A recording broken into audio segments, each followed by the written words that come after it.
You're tuned in to Oilers Nation every day with Tyler Yaremchuk, live every weekday on the Nation Network YouTube.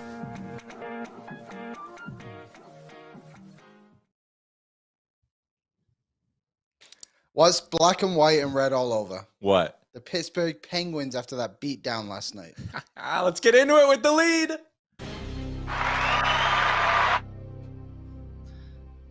Someone gave Baggedmilk access to the buttons. It's a Friday. We are ready to go. We are in fine Friday form. Things that have happened today at the office. We've talked about how much we're enjoying the fact the Oilers beat the hell out of the Pittsburgh Penguins. Someone dropped off a bunch of beer here. Yep. We're living good. All because Devin Shore scored. Sure. You didn't know. You didn't see it. That's true. If Devin scores, but Liam is not there to see it, did it ever really happen? A tree falls in the forest, but nobody hears it. Did it even happen? That's what I'm saying. There is a lot of news to get to around the NHL. Welcome into Oilers Nation every day. Coming to you live from the Sports Closet studio. Pre-order your Sam Lafferty Oilers jerseys now. Nah, Sam Lafferty's not an Oiler yet. Like I said, a lot of news to get to, though. Check out the Sports Closet, sportscloset.ca. Shout out to everyone watching on the Nation Network YouTube channel. The chat is bumping. Sebastian. Okay, the last name is B-O-Z-Z-O. Is it Sebastian Bozo or Bozo? Oh, he's a bozo. All right, Sebastian, welcome into the chat. I think it's the first time I've ever seen you comment, so welcome to the show. If we're saying it wrong, correct us, and we might start saying it right. But he's in with the first comment of the day and says, Ken Holland, make a move. Sure. Baggedmilk's around too. It's the Bro Down on Fridays, brought to you by our friends at Star Mechanical. You can check them out online at starmechanical.ca. They've been one of Edmonton's top new home plumbing installers for the last 20 years. You see a truck that looks like this driving around, you know there's some serious plumbing or heating getting done. Call them 780-481-8873. They're probably very busy right now. Why? Because minus $1 million outside. Sure, actually, that's a great point. Yeah. That's a great point. People need that heat. Maybe some plumbing stuff too. Pipes freezing. 2 for 1 at Star Mechanical. We are going to get into our 3 big things, brought to you by AMA Travel in a second, because that was a great game last night to watch against the Pittsburgh Penguins. I went out to a local watering hole to take in the game, and took me a little bit longer than I thought to drive there. The Oilers were down 1-0 by the time I sat at my seat. I didn't see the 1 goal against. I'm going to pretend it never happened, because once I sat down and started watching, the Oilers were absolutely nails for the rest of that hockey game. We'll break it all down in a second, but news. So yesterday we got the big trade. Touch on that. Waivers today. Kevin Gravel is on waivers, our former Oiler. Do we want one of the greats? Do we want him back? I think arguably, yeah. I think he's on way. If you haven't seen it in our socials, Zach Lang is walking around Rexall Place today. Rexall Place. He's like, if you go to our Instagram, it's great content. I like to think that they actually found Kevin Gravel in the arena and were like, oh shit, you belong to someone. And then Nashville's like, yeah, we got to put you on waivers now. Kasperi Kapanen's also on waivers today. He made that giveaway last night, and that was it. Pittsburgh had enough. Yeah. No more. See ya. I don't blame him. Interesting. He's got 1 more year at $3.2 million, but I think this kind of goes to emphasize, like, if Kasperi Kapanen is a guy that can clear through waivers, I would imagine you can get Warren Foegele through waivers. Granted, you probably don't want to do that right now because Warren Foegele is on an absolute heater, but Kasperi Kapanen has scored double-digit goals, Liam. I'm seeing this 4 straight years. Yeah. He has 7 goals this season, 43 games and 20 points. Like, It's not like he's been bad this season. He's been a good depth forward for a team that thought they were going to contend maybe a little bit better than they are right now. Yeah. So, I don't know. Like, if he gets through, then I understand it, obviously the money and everything, but he's still like an NHL player who can be depended on. If I was a team, Arizona, if Columbus could find the money, basically any team who's out of it right now and probably doesn't have plans to win next season, Anaheim I would throw in this mix, pick up Kapanen for free, get an NHL player. He's a guy who randomly go through stretches for 15 to 20 games where he looks like a top 6 forward. Bank on one of those heaters coming next year, trade him for a 2nd-round pick at next year's deadline. Like, that's the trajectory I could see here. I think it's interesting, too. One thing to consider is if he clears waivers, then that means he's on a 2-way deal, essentially. Well, so then he's down in the American League, but they can then trade him whilst he's in the American League. And the team who maybe is contending a little bit more, say you retain 50% on him, you got a player. he can play in the league. I think maybe that just adds a bit more trade value to him, because people were talking about that with Puljujarvi as well. Like if they did put him on waivers, whenever that was last week or whatever, if he cleared, then it would have been a little bit better for them. Huh.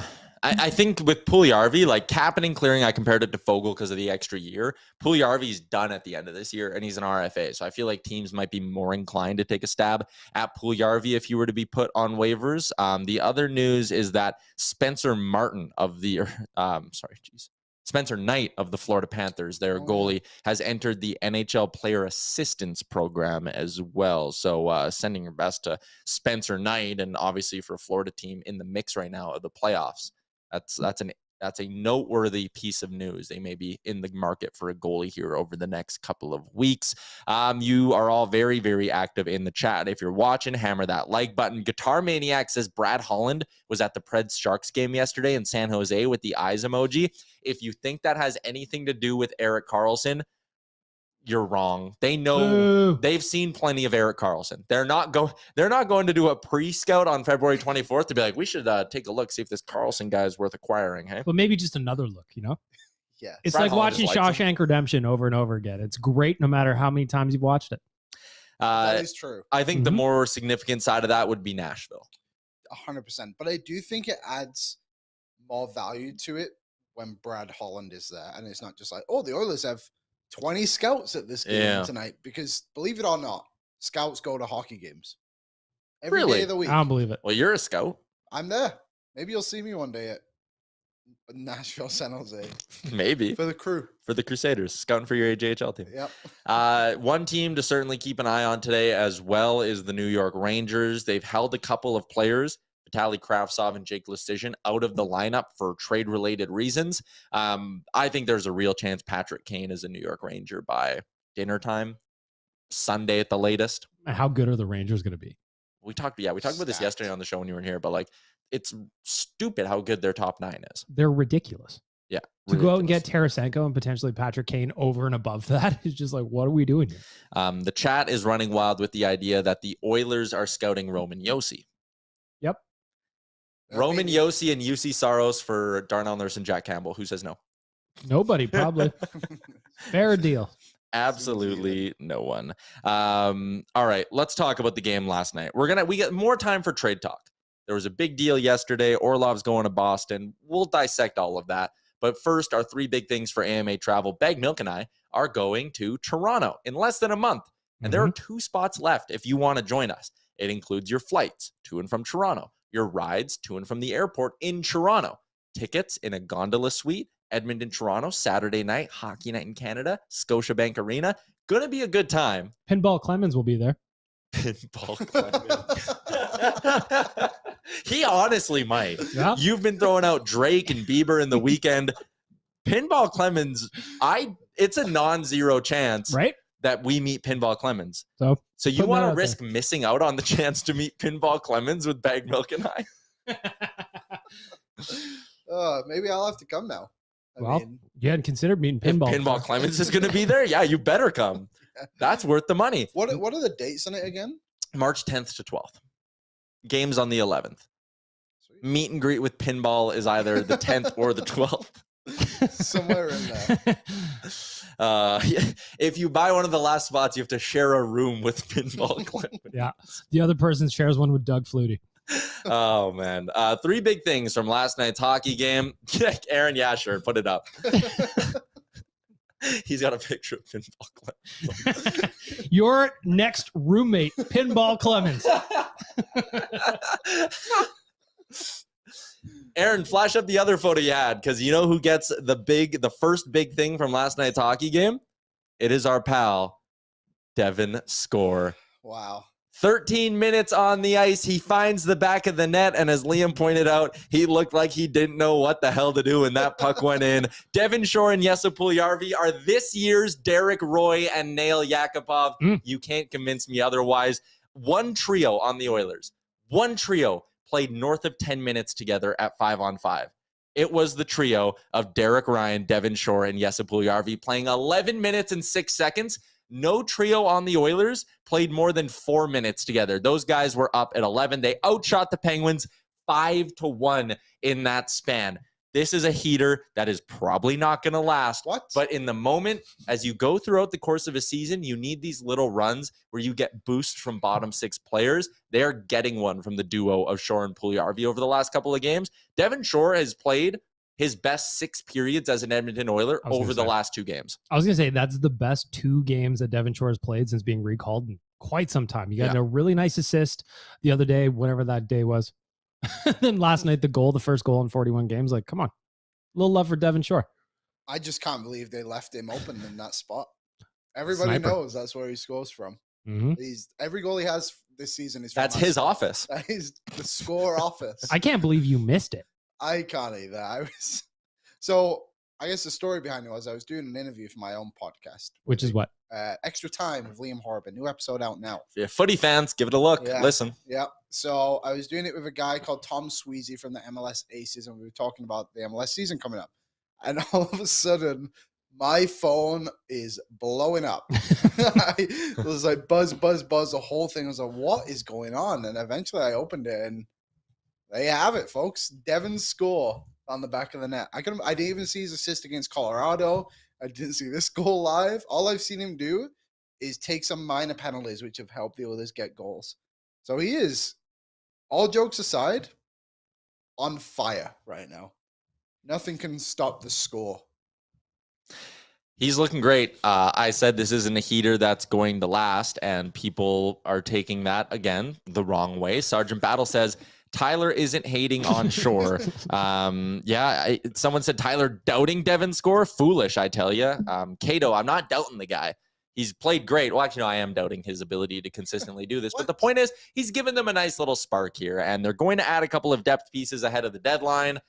Probably going to push Devin's score back down to the American League at some point. But I do think this guy deserves a lot of credit for just being a soldier, man. Like, you've had to go up and down and up and down and all of this stuff. Come in, give productive minutes to the Edmonton Oilers right now. That's huge. And I think it speaks a lot to the kind of professional he is, honestly, that you can go up and down, not complain, not whine about it. And when it's your turn and you get tapped to hop over the boards, you go give this team everything you got. I think he gets undervalued in that sense of things. Like, people like, that's what I like about Devin Shore is like, not obviously he's not a superstar player. Like, that's true. But just the fact he's like just a team guy, and he's just like, yeah, I'll go down to Bakersfield. Like, is what it is. Like, he did an interview on Gregor's show last week when he came back up, and he just said, like, sometimes it just feels good to go and put the puck in the net a few times and gain that confidence back. And he said that's what has helped him get back into the mojo in the NHL. And if you look at his AHL numbers, he's not an AHL player. He's somewhere in that middle ground. He's like, in baseball, they'd call him a quad A player. Essentially, yeah. Like, he's over a point per game player in the American League, however long he's been there. So, yeah, like, obviously we're not expecting this every night, but if you can go out there and give a positive impact when you're actually on the ice, if you're drawing penalties, scoring, assisting, whatever it is, and like, awesome. There he is. Look at that. That's after last game when he took the double minor high stick, bled a little bit, gave the Oilers a chance to win the hockey game. I can't believe he's only 28. Yeah, like, he wasn't drafted all that long ago. No, he was a second-round pick. Yep. 2012 draft when we did the Oilers. We've talked about this a handful of times on the show, but for people who've missed it, the Oilers absolutely love picking up players from the 2012 draft. Oh, yeah. They basically collected the whole damn thing. Yakupov, Ryan Murray, Griffin Reinhart, Slater Cuckoo. They have 4 of the top 10 from that draft. At some point it played. Cody Ceci was a first rounder in that season as well. A lot of players. Pontus Aberg. Yep. There's that quiz, I think there was 21 players. Anthony Stolars. All the boys. All the boys. Devin Score, last pick of the second round. Jujar in the third round, correct. A lot of pieces the Oilers have had their hands on from that draft. My second big thing from last game, actually, I wanted to wrap up with this comment from Pradneski, who sums up the Devin Shore talk perfectly. Connor better watch out. 45 more, and Devin's tied with him. Big game from the Oilers captain last night as well. He gets my second big thing because that first goal he scored, stupid. It's ridiculous. It shows that he is operating in a different dimension than almost anyone else on the ice. When you can walk on a power play and be like, you know what? I think I can bank this puck off Tristian Jarry's head. And then to perfectly place that shot where he did is unbelievable. We're going to get another look at it here in a second. But on the power play, there are times when the Oilers are guilty of not shooting the puck enough, not just wanting to direct pucks into the net. They want to pass it into the net. For McDavid to recognize that in the situation, I love seeing him get fired up like that after as well. A perfect shot, a perfect play. He's on a heater right now. There was no room for that shot either. There was like a credit card sized hole for him to hit Jarry in the back of the head, and he nailed it. Yeah, it was awesome. And then his second goal of the game comes on a penalty shot. I was very surprised. I think Jack said he's like 1 for 5 on penalty shots coming into that one, which is wild. I feel like I've seen him score on more penalty shots than that, but Brian Dumoulin has no choice but to knock him down, takes away the scoring chance. The ref gives everyone what they wanted, and that was a penalty shot. Was what everyone wanted. Well, what we wanted at least. How about the Penguins fans just booing mercilessly by the end of the second period? Yeah. Who were they chanting to fire? Hextall. Okay, I couldn't make it out. I was so sure if it's fire Hextall or we want 10, one of the two. But I mean, poor Casey DeSmith had no shot on that play. Like, Connor McDavid just sent him into the corner. And then I like the cocky little move as we get another look at the goal here on the screen. He didn't just slide it in on the ice. Like, you deke the hell out of him, and then you flip it into the top corner as well. Just nasty. McDavid was unreal again last night. I think he's pissed. What was going on with the Penguins last night? They were terrible. They were awful. Awful. Yeah. That did not, like, we talked yesterday, Short for Giant pregame edition of the show. We talked about how they're probably going to come out desperate. That's a team that was they are in the middle of a playoff hunt, looking to keep their super long playoff streak alive as a franchise, and every point's valuable. For them to just absolutely fold the way they did was stunning to watch. They only had, through 40 minutes of that hockey game, they had 12 shots on net. It's like the Oilers against the Flyers. It was brutal. I think the Oilers just did what they went in there to do, though. I think the Oilers dictated the game and allowed the game to flow through them. We've seen it so many times this season, mostly on home ice, where they just refuse to play their own game, and then they go on the road and they do this. But they've also, when they played Pittsburgh earlier in the year, that was when McDavid kind of got hurt, right? And Draisaitl took it over, but then McDavid came back in the third. Correct. So I think the Stars just love to play against Pittsburgh, to be honest. And maybe it's maybe a little bit of an ego thing, but not in like a negative way, in the sense of like, okay, Malkin and Crosby have kind of ran this league for a while. Now it's our turn to go and do it. Our producer Aaron texted me and said the McDavid penalty shot goal also cashed the over after 2 disallowed goals earlier in the game. So a sweaty night for people who are riding with the over in that hockey game as well. My favorite bet last night for our friends at Betway is I went under 70.5 shots. I went over. And it got to 68, I think. Yeah. So I was sweating out the last couple of minutes. It's fun. I love shot props. It got to 68 and Pittsburgh got a power play. And I was like, oh, here we go. Like, they're going to be throwing everything at the net. And they just didn't. They looked like they weren't that interested at all. Yesterday, Baggedmilk, you're like this. I ended up cashing on over 1.5 power play goals.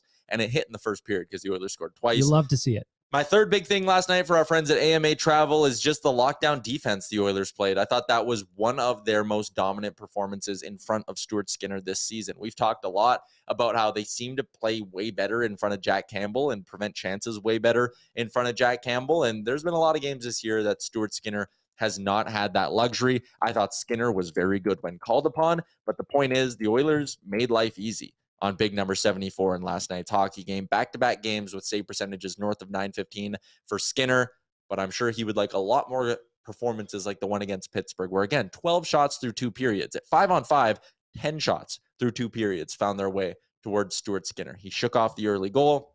Oilers played great, dominated. It was just a really dominant win. I think if we were to rank like the games where the Oilers have looked the best this season, that game last night's top 3. I wrote that last night in the wrap up at Oilersnation.com. Just like, I don't remember a shit stomping quite like that this against season. A good team. Yeah. They did exactly what they needed to do last night. Played great. 60-minute effort. Love to see it. What's your favorite game of the season? That's the top 3. I'm just curious. Oh, man. I think the Vegas game is probably up there. Yeah, well, for multiple reasons. Both of them, though. Oh, both Vegas games. Yeah, the OT winner. The OT and then one. The other one. It was just a big one early in the season. Obviously, the one we were at in Vegas was fantastic. And that one, too, like, for them to gut that out, the second one against Vegas, Campbell playing the second of back-to-backs, you have just some depth goals mixed in there as well. And at a point when your season wasn't going that well, to get that kind of quality win on the road, you're right. Pittsburgh's up there, and that second win against Vegas is definitely up there. What else sticks out to me? There's a couple of stompings against bad teams in there, but I wouldn't put those like that far at the top. Going out on the road, beating the Kraken 7-2 in December. Again, that came at a point when you really, really needed it. That Comeback one in New York against the Rangers. Oh, yeah, the comeback against the comeback. Rangers. Honestly, the win on home ice, sorry to cut you off. The win on home ice against the Lightning, too. 5-3 in January. That's one. up there. I was going to say the Chicago one, too, just for the fact of Matt Belair and just kind of the impact. Oh, yeah. That was just vibes-wise, that one's up there. That was a good one. Yeah. Let us know in the chat, what's been your favorite win of the season? Owen and Major Distraction both said the home win against Tampa, and that one was spicy.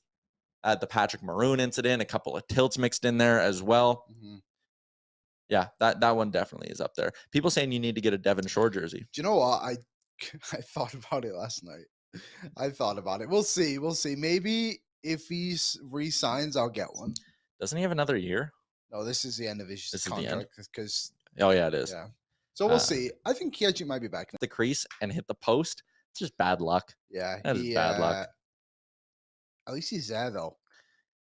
He's playing better. Someone made that comment in the chat that like they don't like Puljujarvi. They've been hard on him, but he's been playing better these last few games. Hopefully there's been some GMs in attendance because I still think he gets moved by the deadline. I know there's been a lot of talk, but oh, they might extend him, blah, blah, blah. I think that's a guy who you can throw into a deal to clear up some cap space. I think he's going to finish it up here the longer this goes. I do too. I think it's more Fogle that maybe gets moved than Puljujarvi. Fogel's really playing real good too. I agree. I think Fogle, in the grand scheme of things, when you look at his numbers for like where he is in the lineup, yep, he's had a decent season. 10 goals in 44 games. He actually has like turned it on as of late, and he's starting to change my mind about him as a player. Most of his goals have come recently, have they not? Like the last 2 months? 3 in his last 5. Yeah. 3 in his last 5 and 5 in his last 10. Sorry, Liam. I just think it's very curious now what the Oilers do because at some point, if they want to make a move, they're going to have to obviously move out money. That's what Holland's been saying the whole time. But the money is Puljujarvi, Fogle, Barry, and Yamamoto. Yeah. Well, Barry's been really good. Yeah. Fogle and Puljujarvi have picked up their games quite well since this whole rumors of like one of us is going on the waiver wire. Mm-hmm. The one that hasn't is Yamamoto, and he's always hurt. Now, I'm not trying to put this guy out anywhere, but like I feel like the gap between them all has now got a lot closer than it maybe was at the start of the season. I think so. Yeah. And I wouldn't be surprised if inside the organization that mindset's kind of changed a little bit as well. Just because, again, you need guys who are going to be reliable. Yamamoto struggled to stay in the lineup. He did score last night as well, though. Last night was a big off the schneid night. Yamamoto found the back of the net. Devin Shore scored his first of the year as well. So Island Tony says Yamamoto grossly overrated. Isaiah says trade Yamo. Sean in Calgary says CC is so blah. CC's been fighting it. He's been having a rough go. Yeah. That goal against the Flyers where he just threw an absolute grenade into Philip Broberg's skates despite having all the time in the world. It's just like, settle it down, big guy.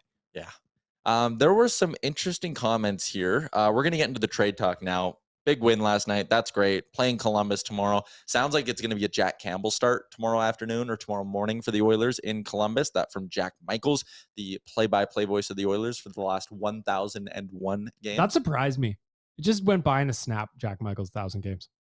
Really is. They gave him a nice thing in the arena too, which was cool for game number 1,000. It was nice to see they kept flashing his parents last night. They were they were up there at the game because he's a Pennsylvania guy. Yeah. Shout out to Jack Michaels, I guess. Love Jack. Someone was asking if there's any value in the Oilers trading Oscar Klefbom's contract, and the reason they're asking is because we recently saw Vegas trade Shea Weber's contract. So before I answer the Klefbom side of it, I'll go to the Weber thing because Frank explained this the other day on Daily Faceoff Live. So the reason that made sense, the Arizona Coyotes had Dyson Mayo, and they wanted to get rid of Dyson Mayo. He made $2.2 million against the cap, I believe, and his real dollars were about there as well. You bring in a guy like Shea Weber, who for the next 2 years, his real dollars are very low. He's one of those like old school backdiving contracts, right? He's 7.8 against the cap for this year and 3 more, but his real salary starting next year dips down to $1 million and stays at $1 million for the final 3 years. So the Coyotes, they get $7.8 million against the cap, but they only actually have to dish out $1 million in quote unquote real money, right? They only got to cut checks for $1 million. You look at a guy like Dyson Mayo, and he has, sorry, I just lost my Vegas page on my screen here. He's down in the American League too. Dyson Mayo is basically $2 million going forward. So there's $2 million in real money there, $3 million in real money on Shea Weber. But by bringing in Weber, they get to crawl closer to the cap floor because, as Frank pointed out, Arizona actually has an issue. If they're to move Chychrun and another piece, they'd be getting dangerously close to not having spent enough money. While every other team is trying to stay under the salary cap ceiling, Arizona is trying to stay above the salary cap floor. So by getting Weber, again, the real dollars are the exact same, but it gives Arizona more flexibility to sell off more assets while still staying above the cap floor. That's why that deal makes sense. Now, does it relate at all to Oscar Klefbom? No. One, Oscar Klefbom's real dollars on the remainder of his deal are high. He's done after this year, but it's like $5.2 million this year. And there's no benefit to the Oilers trading him because they would still have to be operating in LTIR because they still have Mike Smith that they're sitting on there. And they have Ryan Murray right there as well. So the only way I think it makes sense is if you can move out enough money to be fully operating under the salary cap, but it's too much. So no, it doesn't make sense for the Oilers to like attach Klefbom's deal to anything because it doesn't actually create more cap space for them in any way. So there you go. It's interesting because his name was out there at the start of the season. He was on Frank's trade target board, but I think it's a good question considering, the Shea Weber stuff, like we're seeing the stuff happening right now. But yeah, Dyson Mayo, not a bad defenseman to acquire too for depth. Dreams Man is in and says, Elliot Friedman saying he doesn't think Patrick Kane or Erik Karlsson is happening in Edmonton. Meanwhile, Pierre LeBrun over the Athletic has Patrick Kane going to New York, Dallas, or Edmonton. So silly season. So the thing with Kane, and Frank pointed this out on our show, Patrick Kane is going to pick one spot. He is going to go to the Blackhawks and say, I will go here, make a deal with him. If the Rangers are truly involved, and we believe that they're starting to be, he's going to pick the New York Rangers. We heard his comments a couple of weeks ago. I think Kane to the Rangers is going to happen. If Friedman says Kane or Karlsson isn't going to happen, I think I believe him on that because he's a really good insider. Erik Karlsson, we've talked for weeks now. It's just too complicated of a deal. A guy who I thought wouldn't have been that complicated of a deal that I would have liked to see the Oilers make a push for is Dmitry Orlov. That guy's off the board. He goes to the Boston Bruins yesterday. The deal is Orlov and Hathaway. We'll flash it up for you so you can take a peek at it. And then Craig Smith goes to Washington to make the money work. A first, a second, and a third goes to Washington. And a fifth goes to the Minnesota Wild, who love taking picks for cap space. They keep 50% of Orlov's salary. Is that Baggedmilk? Would you have done that deal if you were Ken Holland? Yeah. I probably would have too. I would have too. I think Orlov's that good. It was interesting too. It kind of made me laugh last night because you guys were talking about Orlov yesterday on Oilersnation every day, and then as soon as the clips got posted from Waz, like an hour later, they just away he went. Yeah, and the thing when you look at that deal is too, I get it. Boston gave up a first, a third, and a second, and the fifth. Right? Those were all their picks that they moved. Mm-hmm. Yeah. Okay. So if you take out Gardner Hathaway, you can probably get rid of one of those picks. I don't think the Oilers needed a Hathaway. So then it's not as expensive as it seems. Maybe it's a first, a third, and then you give away the fifth, and then you put in your cap dump, whoever that may be. Would have been like a Fogle-esque piece or Puljujärvi. Yeah, exactly. Like it's the same money essentially for Craig Smith. I was disappointed this trade happened. I wish the Oilers would have gone out and got Orlov. I tweeted last night I want Ken Holland to make a move, and I still do, but I believe he will do something. Something is going to happen. I just got that feeling. He can't just sit around. But also, the West isn't really doing much anyway. Like the biggest move we've had, right, is probably the Weber trade. Trying to think off the top of my head. Yeah, no one's made a splash out West. It's been O'Reilly to the Leafs, Tarasenko to the Rangers, Kane, we're thinking maybe, and then Orlov to the Bruins here. No one in the West has made their move yet. The West is getting weaker. Yeah, sure. Essentially. So, yeah, like as long as I get it, like eventually if the Oilers are going to win the Stanley Cup, they're going to have to play someone in the East. But as long as everybody in the West is kind of staying pat, and the Oilers are currently tied for second in the Western Conference, I believe, then it's not as bad as it seems. You know what I'm trying to say? No, I disagree. I do think too. I think you can't live your life going, no one else did anything. Like, I agree. I'm just saying, like, for this moment in time, yeah, I think it's okay still. I'm not panicked yet. I think with the Western Conference sending out players out east, now's the best time for the Oilers to make a move to improve their footing within that group. Yeah, that's true as well. I guess I was trying to say, if nothing's done up by the deadline, then yes, that will be incredibly frustrating. But for now, I think it's okay for us to be patient in a way. Aaron, could you flash up the Capitals stuff? Because the Capitals are going into a full-on sell-off here. They're basically, the word is they're punting on this season. They recognize it's not their year. A lot of things went wrong. John Carlson was hurt like the whole season. You missed Ovi for a bit. You missed Backstrom for a good chunk. Things didn't go your way. So this is who else the Capitals could be looking to sell off. Some people were talking about Tom Wilson. They're not going to move guys with term, I don't believe. I don't think they're going to sit. Yeah, they want to contend next year. They got Alex Ovechkin for a few more years. They're not throwing in the towel and doing a full-on rebuild. They're throwing in the towel on this season. Lars Eller's a name we talked about yesterday. That's a guy that intrigued me. He'd give you some good veteran depth. He's a centerman. He's been a part of some long playoff runs in his career. $3.5 million. I don't know if the Oilers can make that work unless you're going to get it retained twice. And are you going to give up an extra asset to get Lars Eller, of all players, retained twice? I don't know. No. The name that really intrigues me is actually Nick Jensen.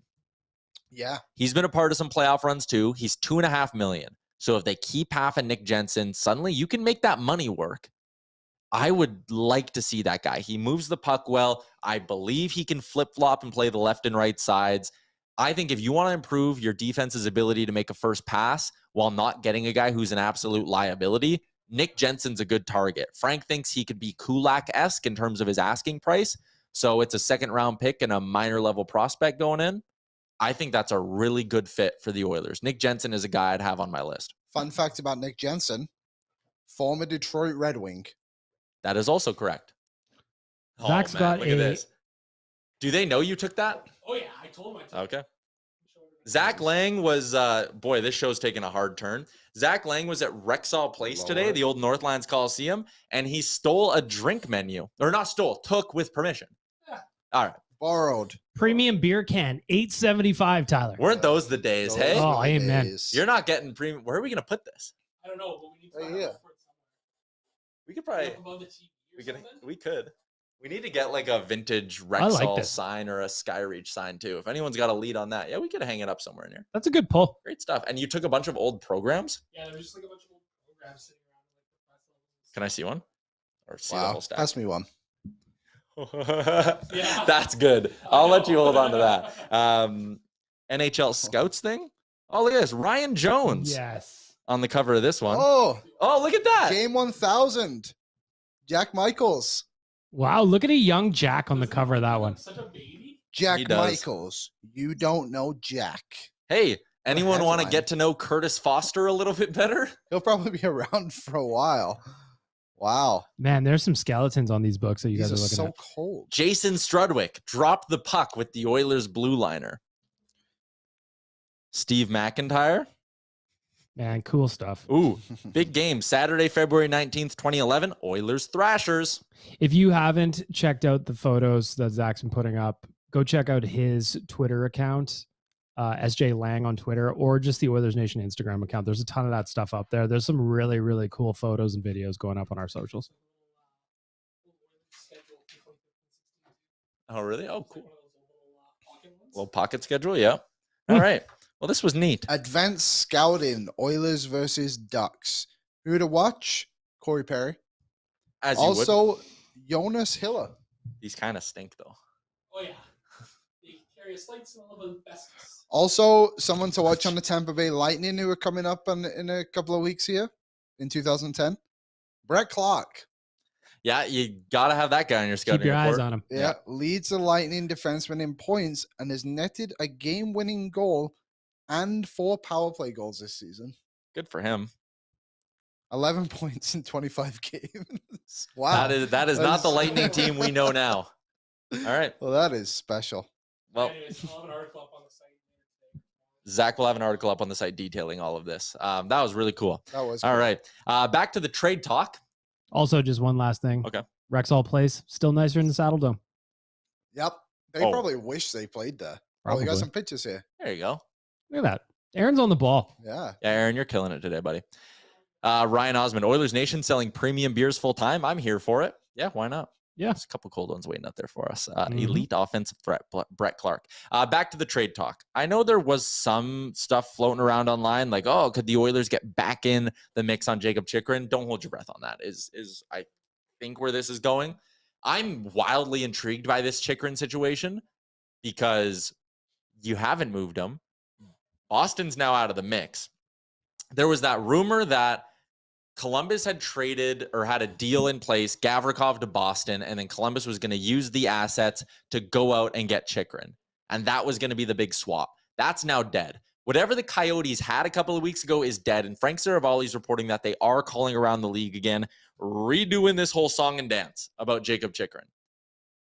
The cost is going to drop a little because it has to. It would be funny if they priced himself out and he's just been sitting there on the sideline and just waiting. It's embarrassing, but it's also the Coyotes. So, like, they're just destined to be awful forever, are they not? Forever. So, I don't expect the Oilers to go back in on the Chychrun thing, but anyways. So the Gavrikov thing is interesting now, I think. It is a little. So if you were the Oilers, firstly, would you be in on him now? With the market going the way it is, like, I think you're going to have to give up a similar deal to what Boston just did for Orlov. I'm not giving up my first round pick for Vlad. I'll give up a second for Jensen. I won't get Gavrikov then. But however, if you give up a first for Gavrikov, but you then got somebody on the same $1.5 million or whatever it was for Hathaway, like, I'm just looking now. It's kind of a dumb question. They don't have anybody. Well, that's the only thing. They don't really have anyone else to put in the deal with it. Gustav Nyquist, because you could LTIR him. True. Maybe I might do that. Would you give up a first, a second, and a third for Nyquist and Gavrikov? I wouldn't. Gavrikov can't play. Nyquist can't play yet. But he can play in the playoffs. Maybe. And you get better with him. I think I might. I wouldn't pay that much. I would do a second, a third, and Fogle to make the money work. Second, a third, and Fogle to make the money work. Basically, I'm giving up. I guess. I'm giving up a second and a third for Gavrikov, and I'm giving up Fogle for Nyquist. Interesting. I don't know. Maybe throw in like Niemelainen if they want a body. Thinking of like, will this team get better with those two guys in there? Probably. You think? Listen, I think they're better with Gavrikov for sure. I think there are better fits out there than Gavrikov, which is why I'd be looking at a guy like Nick Jensen. Yeah, it wouldn't be my first call. No. But I would just go get Max Domi still. JCD says the answer is Luke Schenn and Nick Bukestad. I don't know what the question is, but I don't think that can be the answer for the Oilers. Say we got to start asking some different questions here. Mm-hmm. Gotta aim higher. Sergeant Battle says, I say focus in on Ekholm and Jensen. I'm with you. I like Jensen. I like Ekholm. The fact that I'm sitting here talking about how I'm liking Jensen means he's probably going to get traded somewhere else in the next 3 hours because that's the way it goes. Same with Ekholm. Yeah. Egg milk. Mm. Whenever you stop it on the show, it's Yes. our chance to check in on Ryan Nugent-Hopkins. I even wore today. I forgot to take off my hoodie before the show started. I wore my Keep Nuge Forever shirt just for you. The dude's on fire. It's unbelievable. He is now on fire. He's tied for 9th in points. He's got 9 points in his last 5 games. 9 points in his last 5 games, Liam. 4 goals. It's insane. Good. 28 goals in 59 games this year works out to a pace of 39, about 39 goals over 82 games. This dude might score 40 this year. We've talked about this so many times, but I love it. Jason Gregor did an interview with him yesterday, 2 days ago at Oilersnation.com. Just a real quick one after he set the career high in points at 70. And it was interesting to see Nuge talk about how he spent his entire summer just shooting pucks. Really? Shooting pucks. And like tell. last night, his shot in off the post, he sniped it. Yeah. But he's shooting laser beams out there. I'm pumped for him. Like 29 years old. He's been with the Edmonton Oilers for 12 seasons. Yep. He's having this year now. Hit a milestone last night too with 600 points. What's not to like about Nuge right now? Nothing. I'm on board. And it's not just like we were arguing about this yesterday a little bit on the Real Life podcast. Yeah. It's not just power play points for him either. Nope. He's getting the job done. So Ryan Nugent-Hopkins, I'm pumped for you, man. I'm pumped for you. Congrats on 600 points, Ryan Nugent-Hopkins. I'm sorry, go ahead. I was going to say, but now this feels like another silly point for me, but I'm on a roll, so I may as well keep going. The Oilers have that rule, right, where they don't retire numbers for Hall of Famers. Yep. If they're not a Hall of Famer, I know they have the Ring of Honor now, but like, if Ryan Nugent-Hopkins becomes the first Oiler to play his entire career with the Oilers, do you not think that warrants like a retirement number? Totally. I was talking to someone the other day. I said I think he will be the one that breaks that. I think he should. I'm super biased, but 100%. I think even if you're not biased, just look at what he's done. He's been through with this team through literally the worst times. Yep. And now he's just got, what was it? Sorry, 600 points last night? 600 points, yeah. I just don't see how you don't. And it's going to be a while, obviously. It's been interesting to his career to follow, just because, like you said, Liam, he was on some terrible teams here. Never a word of complaint.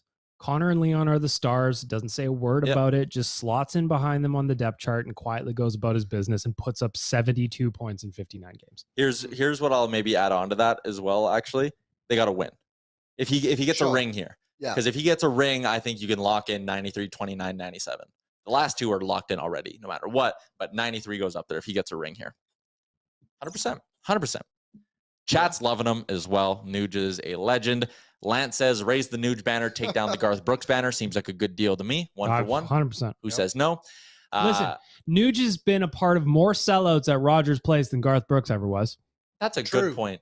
You know? Really Garth only has 9. Get out of here, Garth. I love that.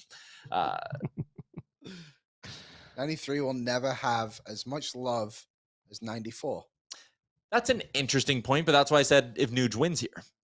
Smitty never won, right? Never got the ring. Got close. And he left. And he left. That's a good point. Yeah. Like if Nuge is here coast to coast. And I also don't know that I agree that Smitty is loved more than Nuge, because even when Nuge hasn't played well, he just kind of skates through it. Yeah. Navigates through it. Again, like, people love him. I love Ryan Smith too, though. This is a good problem to have. We love our Ryans here in Edmonton. We do. Including Derek Ryan. Because we do love Garth and Oil Country, though. Sure. We do. True. Yep. But we love Nuge more. Mm-hmm. Lance says Nuge is this generation's Smitty. Yeah, why not? Why not? Both legendary. Loomis says bring back 89 Sam Gagner. Sure. Well, probably not, but why not? Let's get to our Betway wrap for today. I had a great night last night. Did you? You cleaned up? Great night last night. I missed on my game day bet. Did you hit yours? Yeah, I only had Draisaitl goal. Oh, yeah. And Jay hit his as well. Jay's in the win column. So 1 for 8. He's been big. It's big for him. Here's what I did last night. Feel free to congratulate me accordingly. Ryan Nugent-Hopkins to register an assist. No problem. Done. Boom. Got that one out of the way in the first period. Under 70.5 shots, Tyler. Sweating that one out right till the last minute. Yeah. Check that one off. That's a high line. And then I also put down a Connor McDavid anytime goal and Oilers to win on the money line. That was a nice little I did that one too. Pre-build bet for me. Yeah.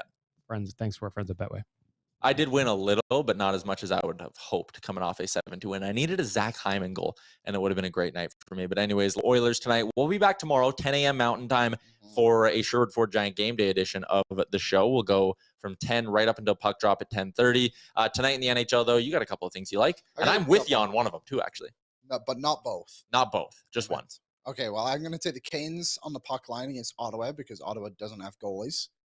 I think Talbot's back tonight, though. Is he back? Okay, well, Carolina's been on a 4-game win streak, too. So 9-1 in their last 10. Yeah. Minus 105. Minus 105 on home ice for puck line. I'll take that. And then I just want the Rangers to lose to the Islanders, so I'm going to take the Islanders. You mean the Kings to lose to the Islanders? What did I say? Rangers. Sorry, I was just thinking of New York.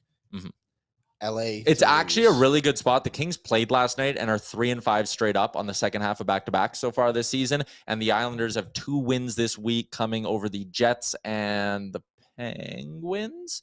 They've beaten a couple teams this week is my point. Sorokin should be starting. I love that minus 125 spot. Also, William Nylander's shot prop tonight is a really good spot. Set at 3.5. He's hit this in 5 of his last 6. And over those 6 games, he's averaging 5 shots on goal. So I like taking William Nylander over 3.5 shots. And we're squad riding the Islanders to beat the Kings.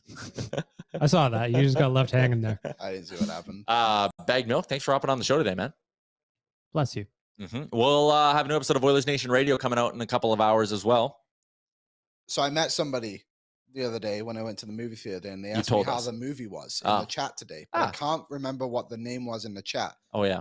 But Ant-Man was fine. I put an 18 out of 31 on my Marvel Cinematic Universe rankings. That makes it sound like it was terrible. Very mediocre. 31 movies. But it's in on the back half. It's like parked firmly in the back nine. It's in my category of I would rewatch, but not religiously. Okay.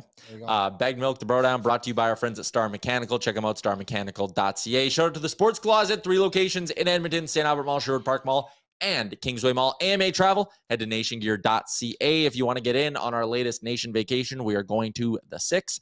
And our friends at Betway, 19+, please play responsibly. We'll be back tomorrow, 10 a.m. Thanks to everyone who tuned in today, and we will chat with you tomorrow.